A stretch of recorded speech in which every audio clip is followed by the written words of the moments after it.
يعد منجم غار جبيلات من أهم المشاريع الاستراتيجية في الجزائر، لما يمثله من قيمة اقتصادية كبيرة ودور محوري في دعم التنمية الوطنية.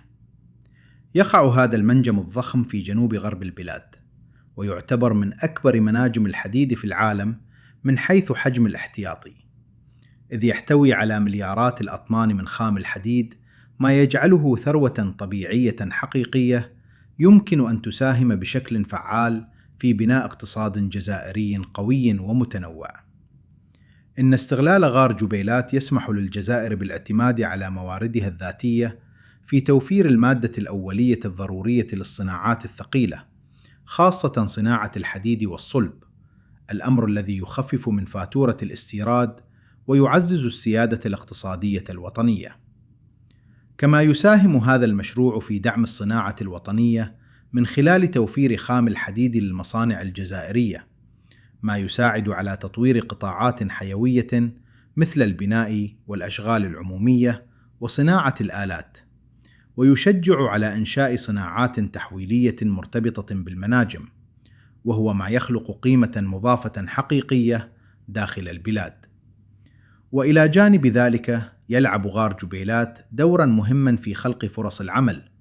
سواء بشكل مباشر من خلال عمليات الاستخراج والمعالجة، أو بشكل غير مباشر عبر الأنشطة المرافقة كالنقل، الخدمات والطاقة، ما يساهم في تقليص البطالة خاصة في المناطق الجنوبية.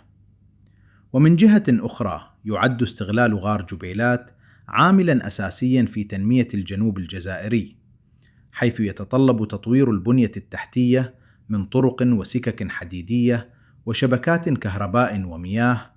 الأمر الذي يؤدي إلى فك العزلة عن هذه المناطق وتحسين الظروف المعيشية لسكانها، إضافة إلى تشجيع الاستقرار السكاني والنشاط الاقتصادي المحلي.